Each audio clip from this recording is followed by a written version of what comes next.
चलिए शुरू करिए। एक क्वेश्चन लिखिए जरा मेरी तरफ से। बाकी जितने होमवर्क दिए गए थे सब हो गए? सारा हो गया सबका? चलिए एक क्वेश्चन लिखिए। For the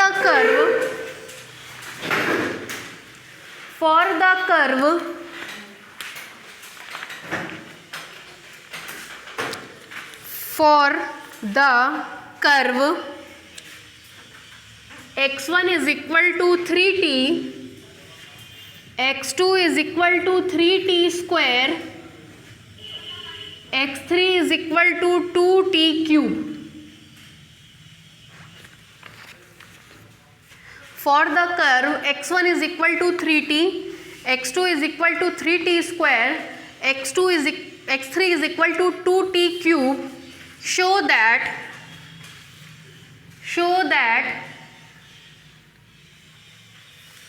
rho is equal to sigma is equal to 3/2 1 plus 2t square का होल स्क्वायर।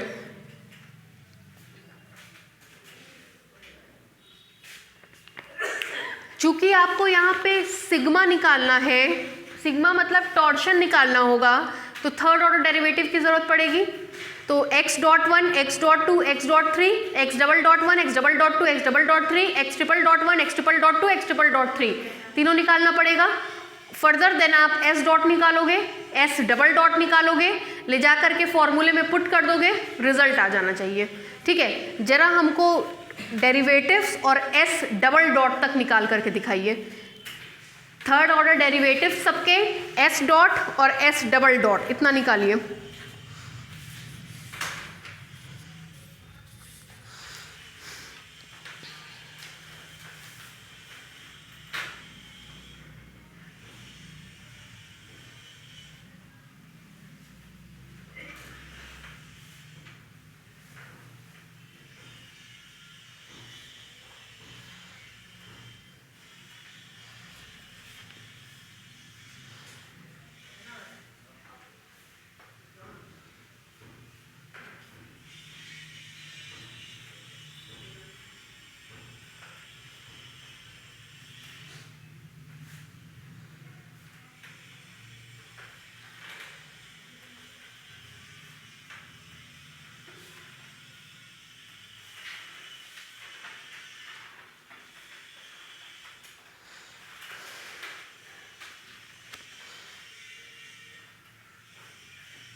क्या क्या आया?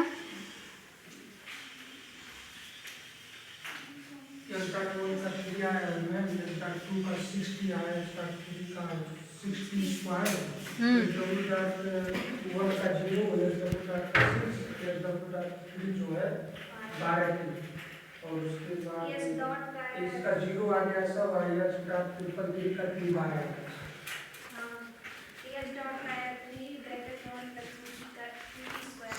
s डॉट कितना आया है?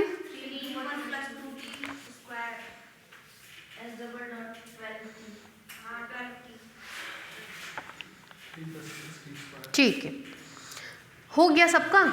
अब आप लोग कर लेंगे मेरे ख्याल से इसके आगे। क्यों भाई, सबका हो जाएगा? चलिए अब आगे बढ़िए। एक क्वेश्चन, एक एग्जाम्पल 2 था। एग्जाम्पल 2 में यहाँ देखिए, x triple dash i dot x triple dash आई, इसकी वैल्यू निकालनी थी, क्यों भाई, है ना। Very most important question. हम आपको ये उंगली पे नहीं गिन के बता सकते कि कितनी बार आया हुआ है, बहुत इंपॉर्टेंट है ये। कैलकुलेशन हम करके दिखा दे रहे हैं, ठीक है। एक्स ट्रिपल डॉट आई का मान मेरे हिसाब से आपको मिला होगा, x triple dot i is equal to 1 upon rho ट b i minus kappa t i plus p i rho dash upon rho square. Copy में अपने अपने मैच कर लीजिए, सबको ये मिला है। एक्स ट्रिपल डैश आई का मान,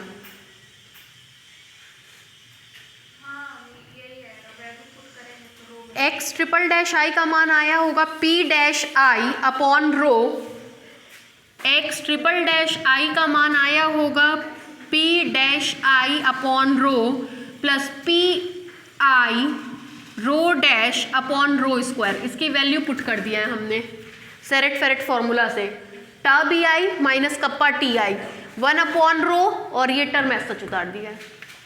यहाँ तक में कोई दिक्कत हो तो पूछ लीजिए, करके दिखा देंगे। करके दिखा दें,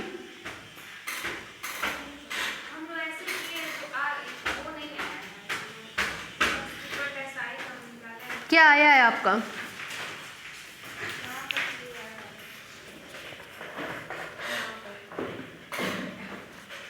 अरे तो वही चीज़ तो लिखी है अमृता, हाँ वही चीज़ लिखी है ना, आपने इसको ऊपर कर दिया है और इसकी वैल्यू नहीं पुट की है, हमने वैल्यू पुट कर दी है, ठीक है मुकेश। यहाँ तक उसका वैल्यू आ गया, इसकी वैल्यू आ गई होगी, यहाँ तक रख दिए होंगे। मतलब मेरे हिसाब से एक्स ट्रिपल डैश आई की वैल्यू ये आनी चाहिए, अब नहीं आई हो तो ये बताइए। हाँ 1 मिनट,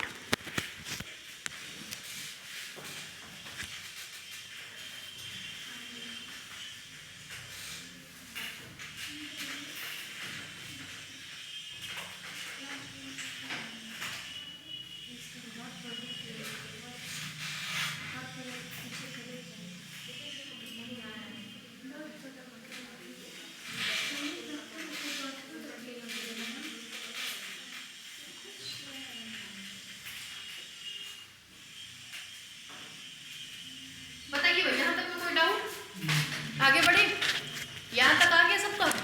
चलिए अब देखिए, अब एक्स ट्रिपल डैश आई की वैल्यू निकालने चल रहे हैं। X triple dash i is equal to, रखवाइए 1 अपॉन रो ट b i minus kappa t i plus p i rho dash upon rho square. ये पहले वाले के लिए है, दूसरे वाले के लिए रखेंगे तो 1 अपॉन रो ट b i minus kappa t i plus p i rho dash upon rho square. ठीक है, हमने 2 बार रख दिया, बीच में डॉट प्रोडक्ट है, इस बात का ध्यान रखिएगा, हमने कई बार आपको बताया है। चलिए डॉट प्रोडक्ट लिया जाए। This implies that 1 upon rho square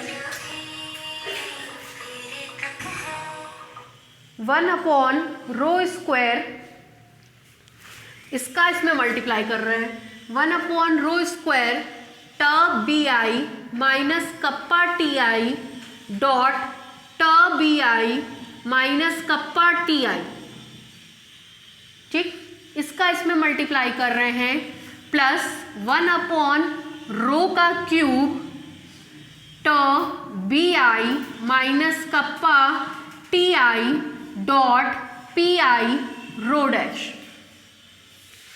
इसका इसमें मल्टीप्लाई करेंगे plus p i upon rho cube rho dash, साथ में आएगा tau b i minus kappa t i plus इसका इसमें करेंगे तो 1 अपॉन रो पे पावर 4 रो डैश का square p i dot p i. आपको ये बात बहुत अच्छे से पता होनी चाहिए, डॉट प्रोडक्ट वेक्टर्स के बीच में लगता है, दूसरे शब्दों में टेंसर्स के बीच में लगेगा, जितने भी कांस्टेंट होंगे इनको बाहर कर देंगे। टेंसर्स की पहचान ये है क्योंकि उस पर इंडेक्स आया होगा, ठीक है। This implies that x triple dash i dot x triple dash i is equal to 1 upon rho square. आप में से कोई इसकी वैल्यू उनको बता पाएगा क्या directly? A i cap plus b j cap या माइनस के साथ का whole square is equal to,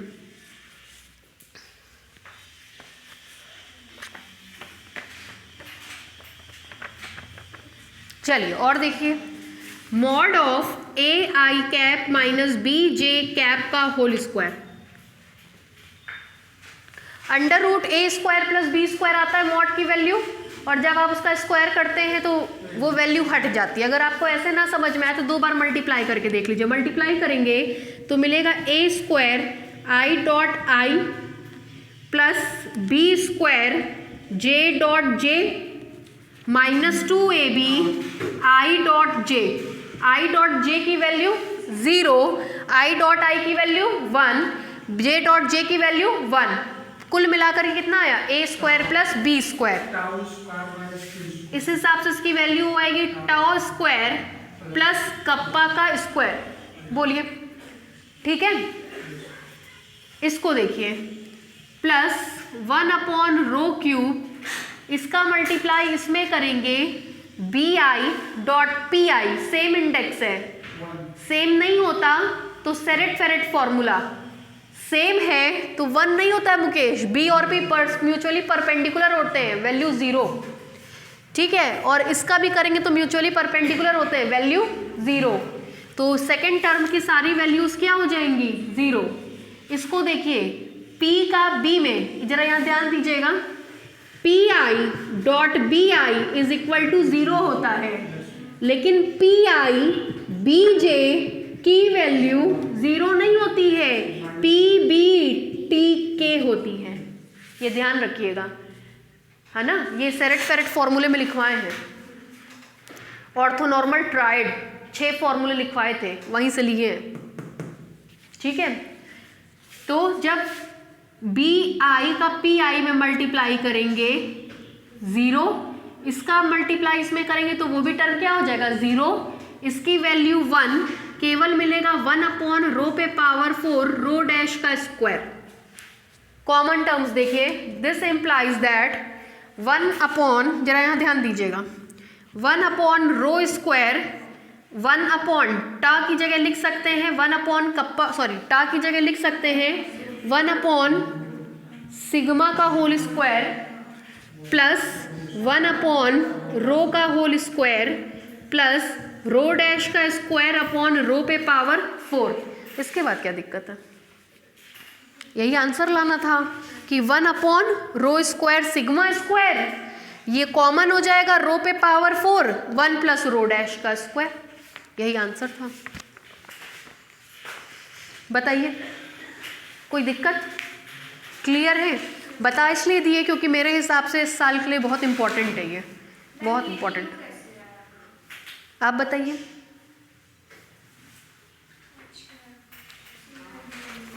B i p i 0, t i p i 0, ठीक है। हो गया, समझ में आया? नेक्स्ट चलें।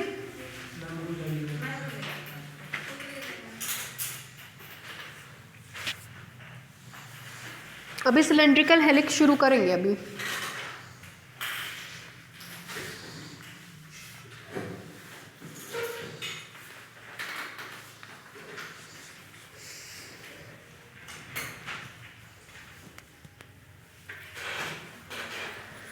एक क्वेश्चन हमने पहले दिया था आप लोगों को, शायद आप लोग बोल रहे थे आया नहीं, हुआ नहीं, किसी का कैलकुलेशन वाला, है ना।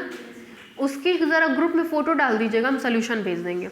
उसको हम समय नहीं ख़राब कर रहे हैं कैलकुलेशन करने में, याद से डाल दीजिएगा। बेस्ट ऑफ बेस्ट में भी डाल देंगे, प्रणय ट्यूटोरियल्स में भी डाल देंगे।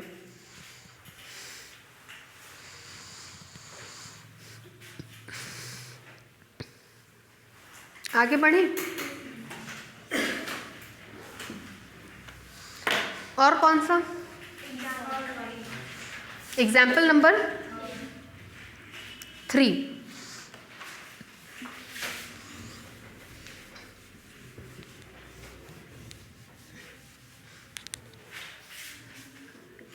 Show that Seret-Ferret formula can be written in the form T dash I is equal to epsilon I j k w j t k.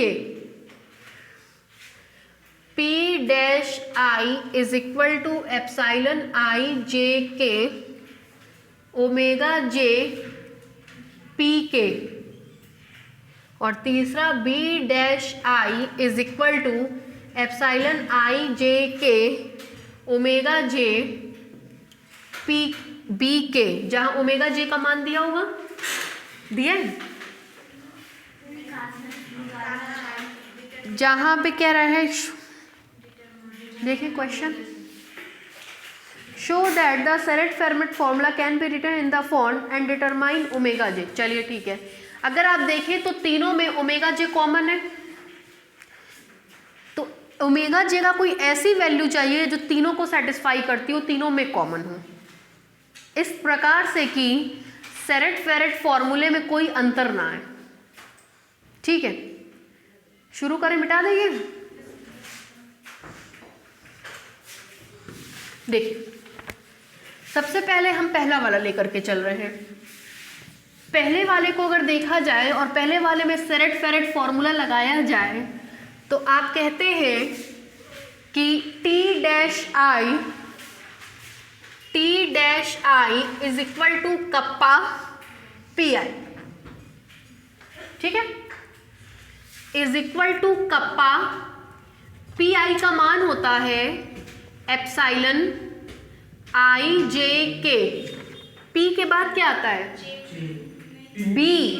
P के बाद B, B के बाद T, तो B T, B पे J, T पे K.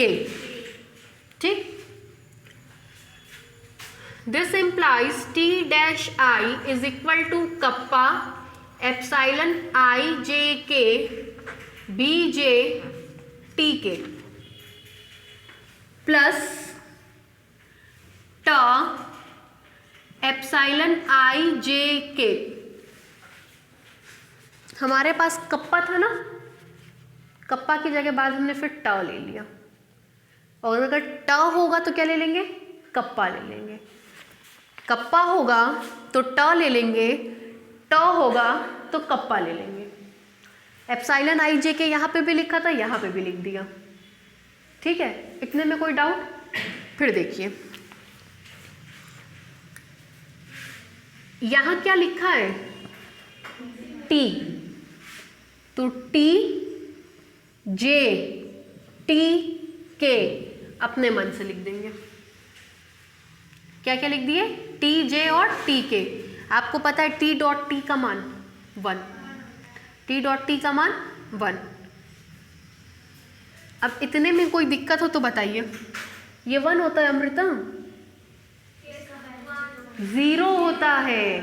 क्या बताए थे? एप्साइलन I J K के साथ अगर दो टर्म ऐसे हों तो इसकी वैल्यू आती है xi xj minus xj xi is equal to 0. Remark करके लिखवाए थे, उसके बाद यूज़ भी करवाए थे, और कहते बहुत इम्पॉर्टेंट है. क्यों? क्योंकि I J K लेंगे तो +1 और I K J लेंगे तो -1. एक में +1 एक में -1 कट करके क्या हो जाता है? 0. तो इसकी वैल्यू भी क्या आएगी? 0. सेम टर्म हो और इंडेक्स का चेंज हो, I J K लिखा हो. बताए थे आपको एप्साइलन I J K के साथ सेम टर्म पे अगर दो इंडेक्स यूज होता है तो उसकी वैल्यू 0 होती है. एप्साइलन I J K के साथ सेम दो टर्म हो और दो इंडेक्स हो तो वैल्यू क्या होती है? 0 होती है. उसी तरीके से लिखवाए थे बिल्कुल. ठीक है, तो इसकी वैल्यू 0 हो जाएगी, कोई फर्क नहीं डालेगी. फिर देखिए, this implies T dash I is equal to epsilon I J K common हो गया, ब्रैकेट में बचेगा kappa B J plus tau t j dot t के भी क्या हो जाएगा, कॉमन। सारे इंडेक्स जे के फॉर्म में है, इसी को हम नाम दे दे रहे हैं ओमेगा जे डॉट टी के। ठीक है, जब ये वाला सॉल्व करेंगे बी डैश आई, मान बोलिए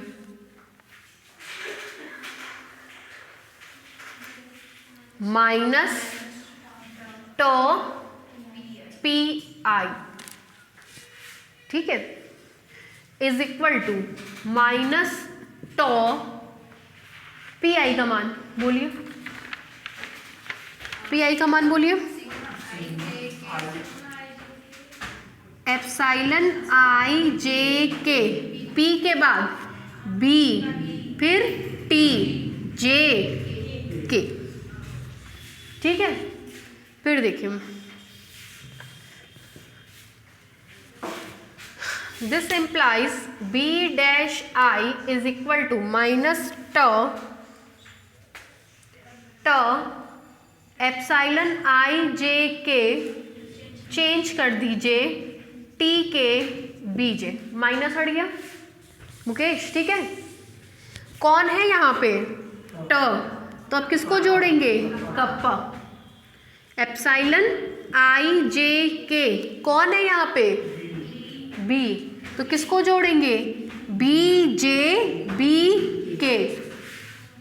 this implies b dash I is equal to epsilon i j k common, और कौन कॉमन होगा, बी जे कॉमन होगा, क्या बचेगा, ट टी के प्लस कप्पा बी के, कौन कॉमन हो गया, बी जे।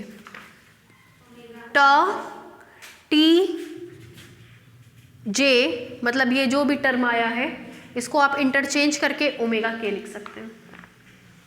ठीक है, मिलेगा आपको this implies that b dash i is equal to epsilon i j k omega के बी जे।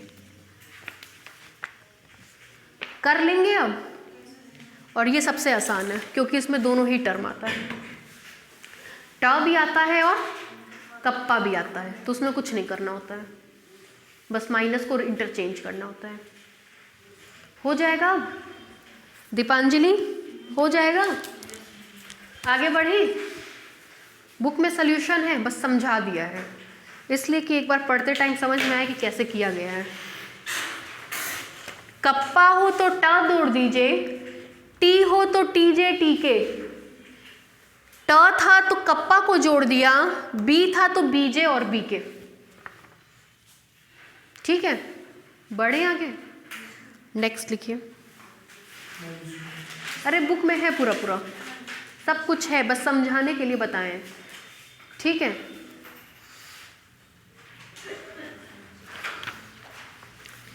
लिखिए 2019 में आया हुआ question.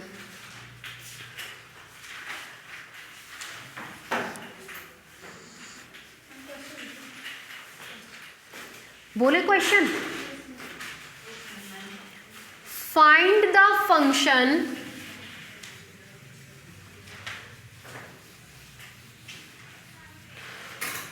find the function phi t, phi और ब्रैकेट में t, find the function phi t so that the curve SO, so that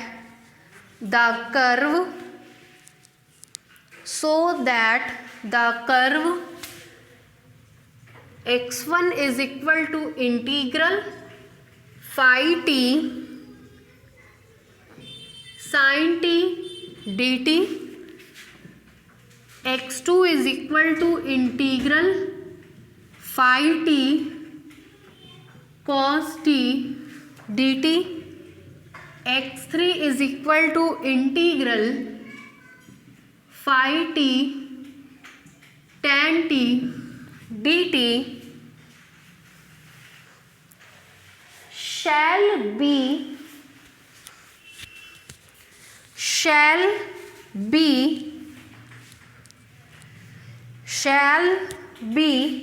a curve of constant curvature.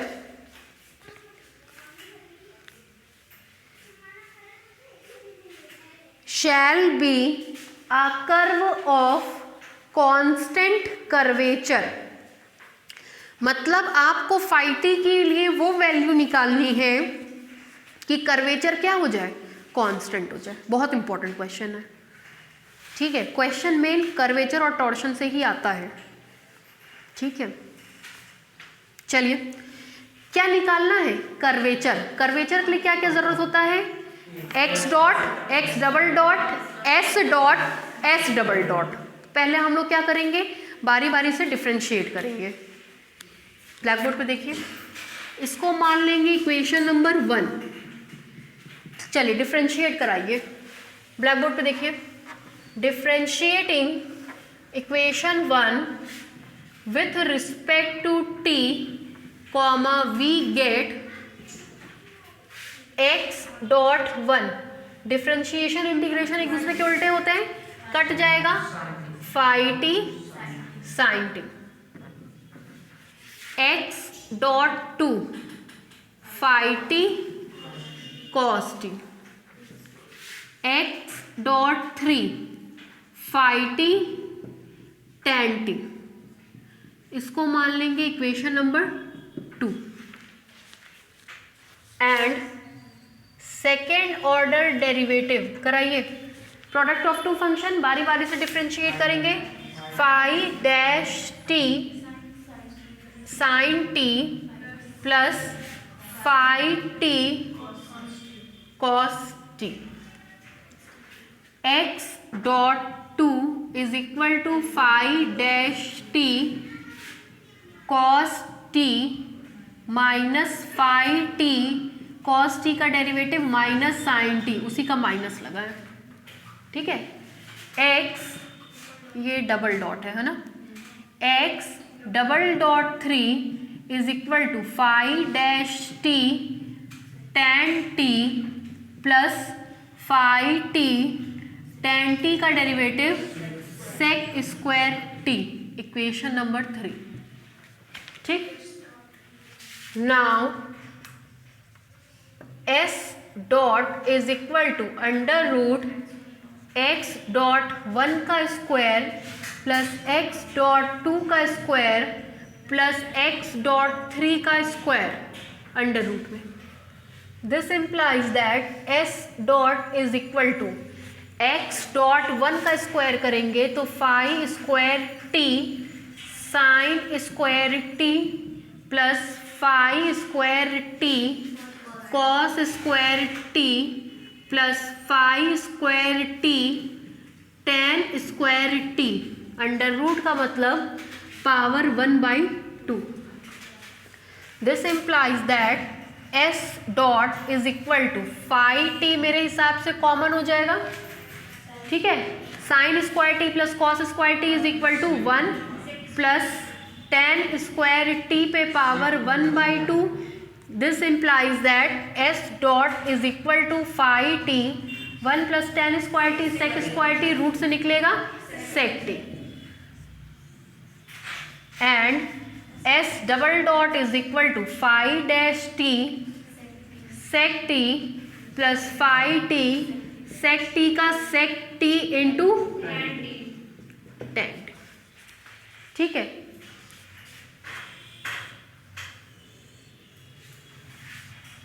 यहाँ तक में कोई दिक्कत? अब क्या निकालेंगे, curvature. Let kappa be the curvature, then बताइए kappa is equal to 1 upon, फिर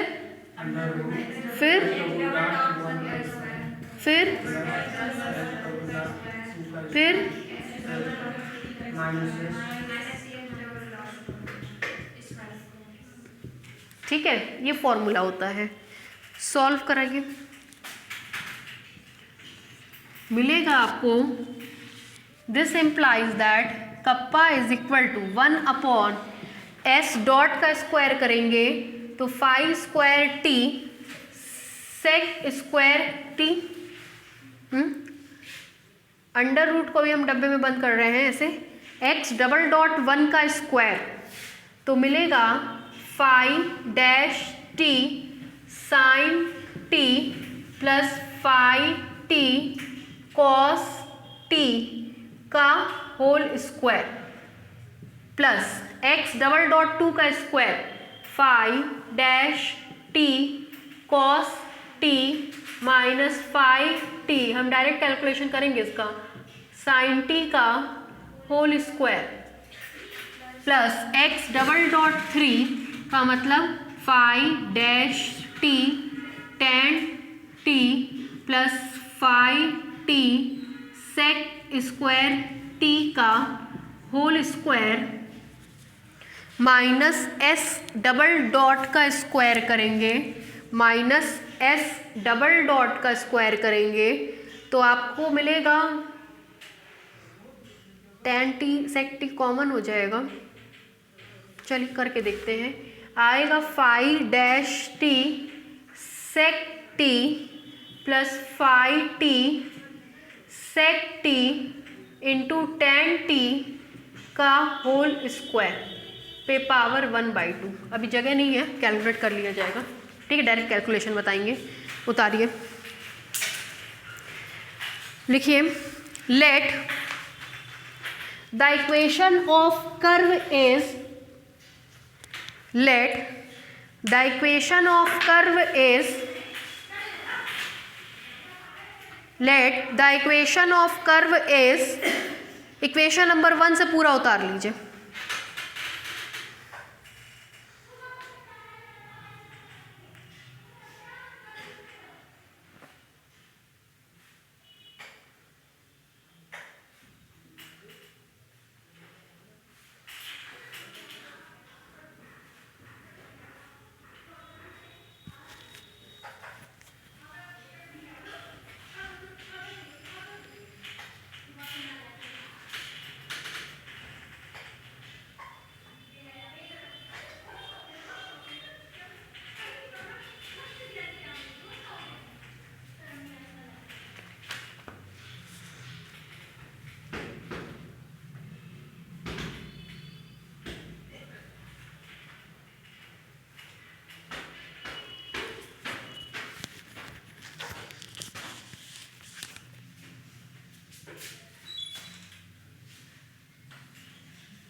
हो गया भाई, लो मैं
हो गया भाई।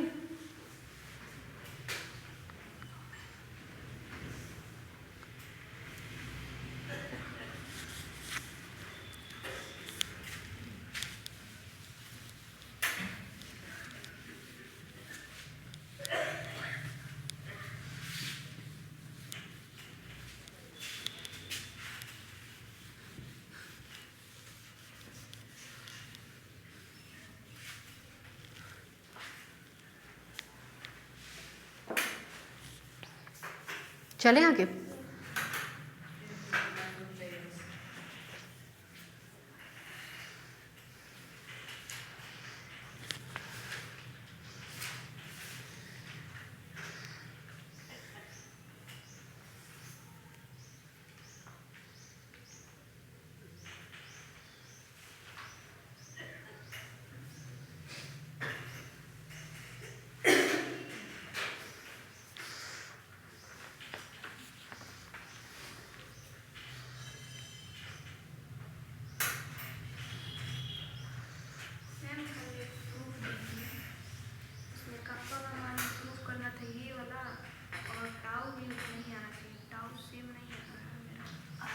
आएगा, आपस में पहले कंसल्ट करके आपको।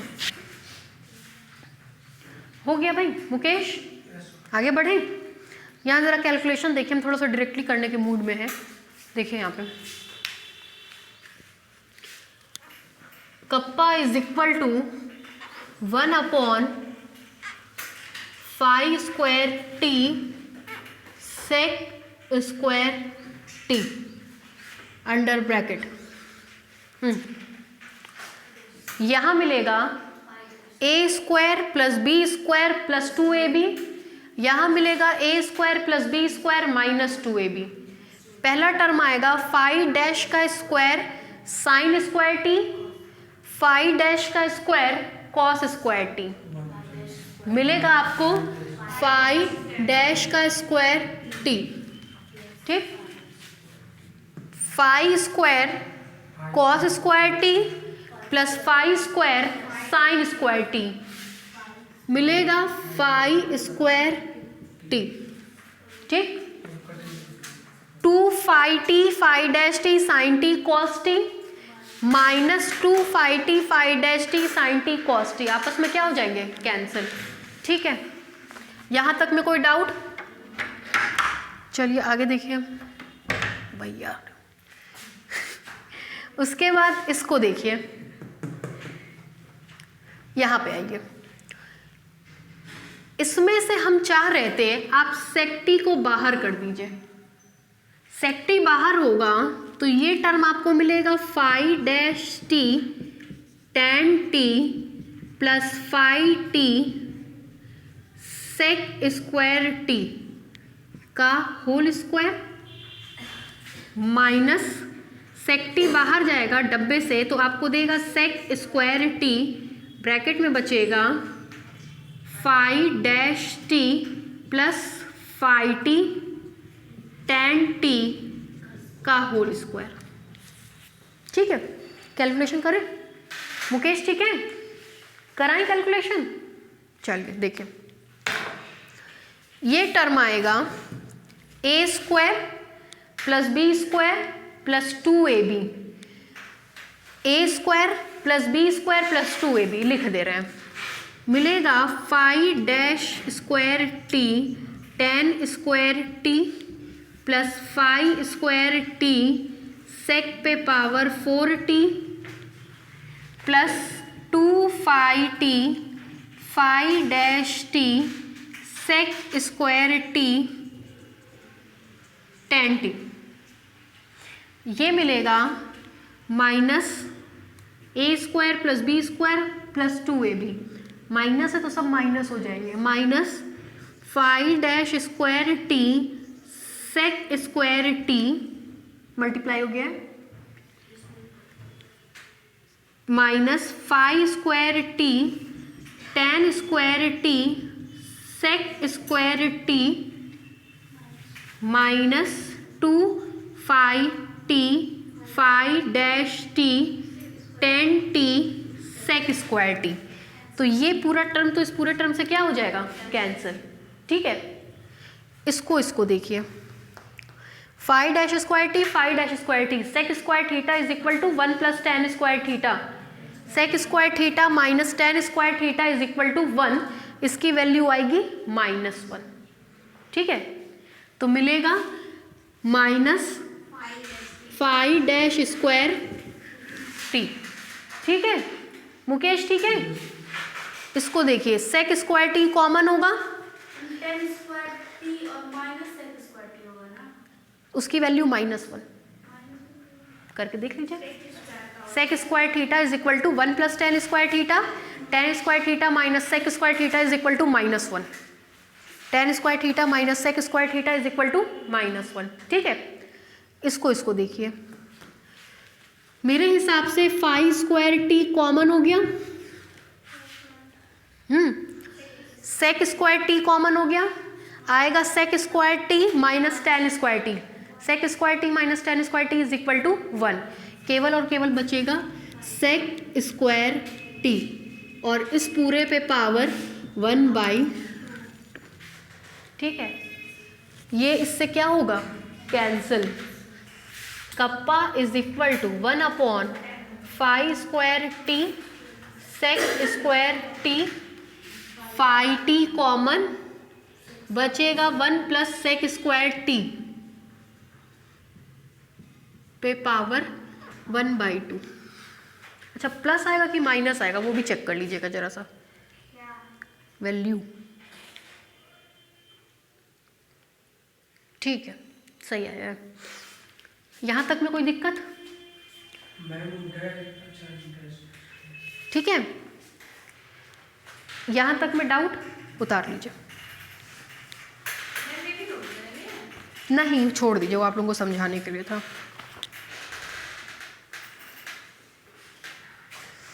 ये आपकी कट के मिलेगा, कप्पा इज इक्वल टू, देखिएगा 1 plus sec square T under root में upon phi t sec square t. ठीक है, यहाँ तक में कोई दिक्कत? कह रहा है कप्पा यदि कांस्टेंट हो तो फाई टी का मान बताओ। चलिए देखिए, कप्पा यदि कांस्टेंट हो तो फाई टी का मान बताओ।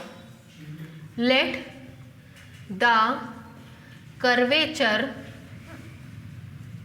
Kappa is constant, that is kappa is equal to a bracket में constant. This implies under root 1 plus sec square t upon phi t into sec square T is equal to a, और जब इससे आप phi T का मान निकालेंगे तो phi T is equal to 1 plus sec square T under root में upon A sec square T. Function के इस मान के लिए कर्वेचर हमेशा और हमेशा कांस्टेंट आएगा। ठीक है, उतार डालिए।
ये आपका पूरा का पूरा सेक्शन टॉर्शन और कर्वेचर का खत्म हो गया।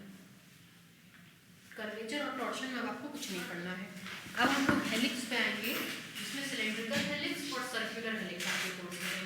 हेलिक्स जैसे इसमें हम आपको पहले ही बताया था कि एक टॉपिक चलेगा, एक टॉपिक ही अब आपका खत्म होना है। सिलेंड्रिकल हेलिक्स, सर्कुलर हेलिक्स के बाद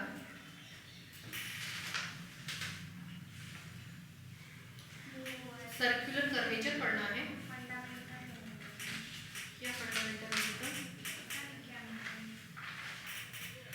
आधा अधूरा ज्ञान हमेशा गड्ढे में गिरने के बराबर होता है।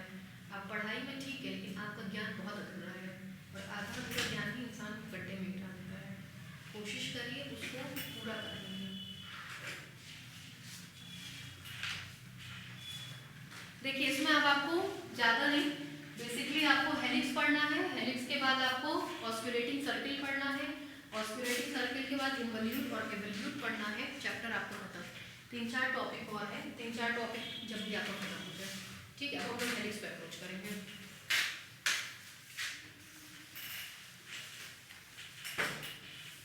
संडे को क्लास रहेगा भाई?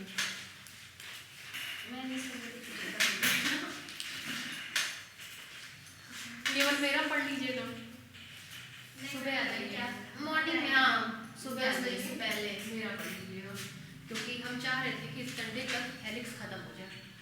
संडे तक मतलब संडे तक कर्व स्पेस खत्म हो जाए, तो उसके लिए हम बुला रहे हैं। ठीक है, ठीक है भाई। चलिए, बहुत दुखी हो गए मुकेश। चलिए, नेक्स्ट हेडलाइन डालिए। हो गया ये कंप्लीट? नेक्स्ट हेडलाइन डालिए, helix, HELIX, helix. Helix, helix कई प्रकार के होते हैं। आपके कोर्स में 2 है, सिलेंड्रिकल और सर्कुलर। सिलेंड्रिकल ज़्यादा है, सर्कुलर कम है। पहली हेडलाइन डालिए, cylindrical helix. Cylindrical helix.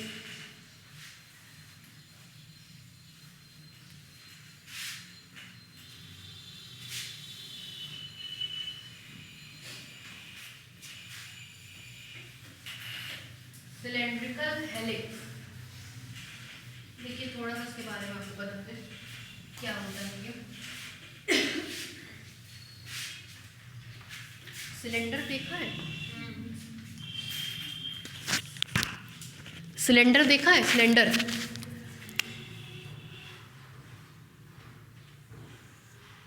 Cylindrical helix में मान लीजिए ये सिलेंडर है, हेलिक्स का मतलब होता है सिलेंडर के ऊपर इस तरीके से कॉइल को लपेट दिया जाए। ये सिलेंडर दिख रहा होगा, तार लेकर के लपेट दीजिए। तो सिलेंडर के ऊपर जब तार को लपेटते हैं तो वो हेलिक्स का शेप बनाता है, उसको सिलेंड्रिकल हेलिक्स कहते हैं। सर्किल के ऊपर, गोल चकती के ऊपर डिस्क देख रहे होंगे, लपेट देते हैं तो उसको सर्कुलर हेलिक्स कहते हैं। ठीक है, इसको कहते हैं जनरेटर ऑफ हेलिक्स या एक्सिस ऑफ हेलिक्स। ठीक, किसी भी पॉइंट पर खींचा गया टेंजेंट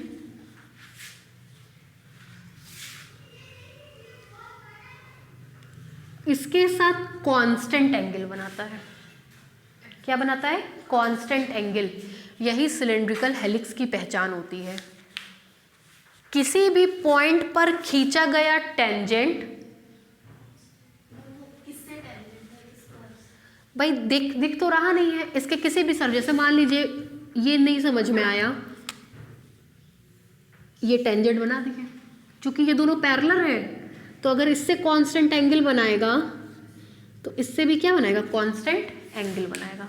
किसी भी पॉइंट पर खींचा गया टेंजेंट इसके जनरेटर के साथ कांस्टेंट एंगल बनाता है।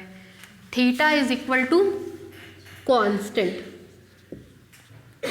मान ले रहे इसके जनरेटर का डायरेक्शन रेशियो या डायरेक्शन कोसाइन है AI, टेंजेंट का डायरेक्शन रेशियो या डायरेक्शन कोसाइन होता है TI, दोनों के बीच का एंगल थीटा, मतलब AI dot TI is equal to cos theta.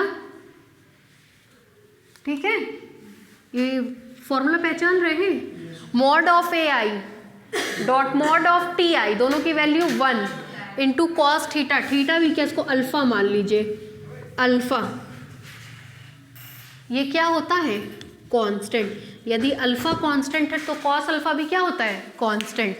ये रामबाण है सर्कुलर हेलिक्स का। अगर आपने ये दिखा दिया दैट मीन्स फलाना कर्व सर्कुलर हेलिक्स है, अगर फलाना कर्व सर्कुलर हेलिक्स है तो ये हमेशा होगा।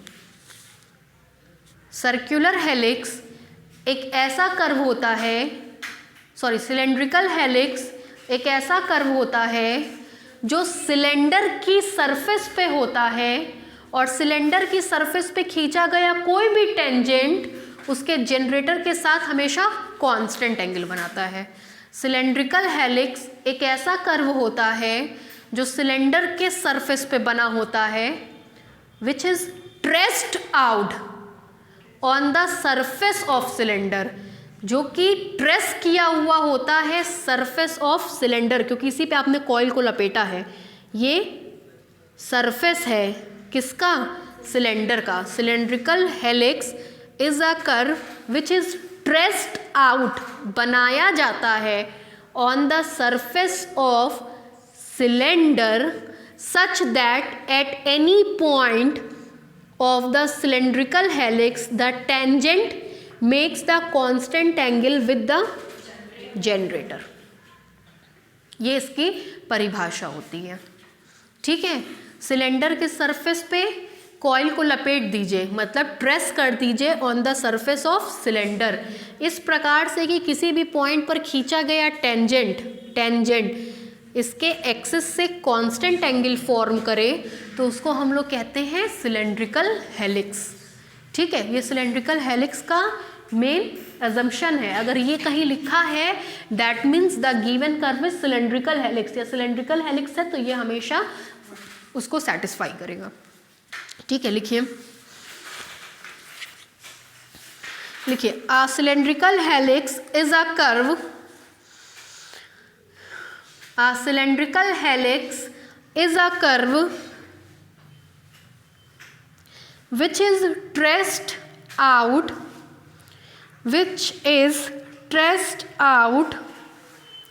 at the surface of cylinder, which is traced out at the surface of cylinder which is stretched out at the surface of cylinder such that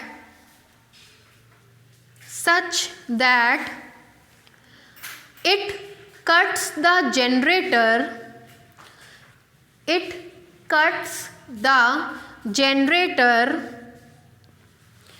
at a constant angle, such that it cuts the generator at a constant angle, such that it cuts a generator at a constant angle. Paragraph change करके लिखिए, thus the tangent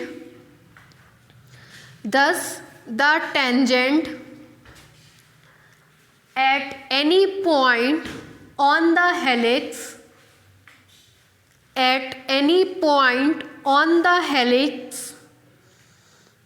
makes a constant angle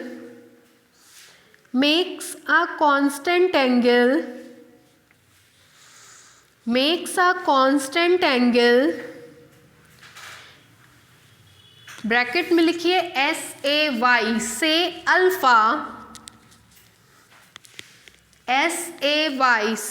alpha bracket बंद with a fixed line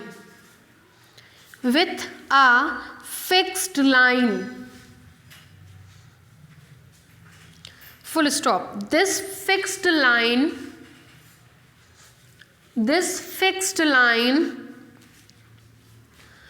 is known as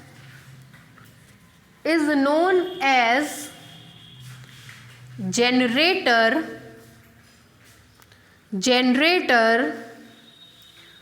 or axis of the cylinder,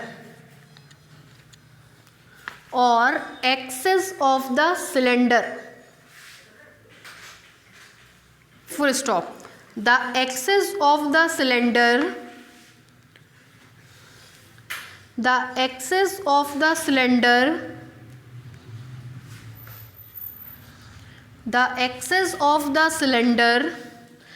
is also called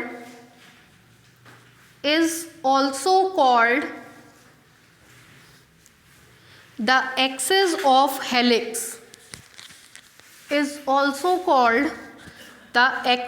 of helix. देखिए यहाँ पे that is AI dot TI is equal to A dot B is equal to mod of A mod of B cos alpha.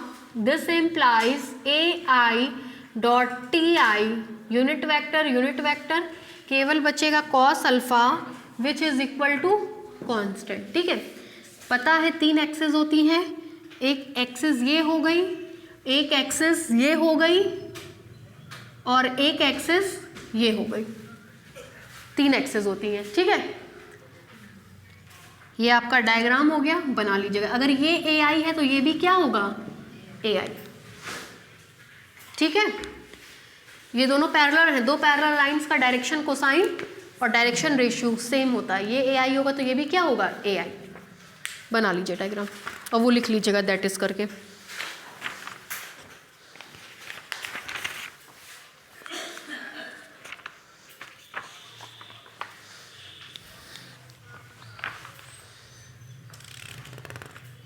चलिए बाकी next turn पे बना करके camera बंद कर दीजिएगा.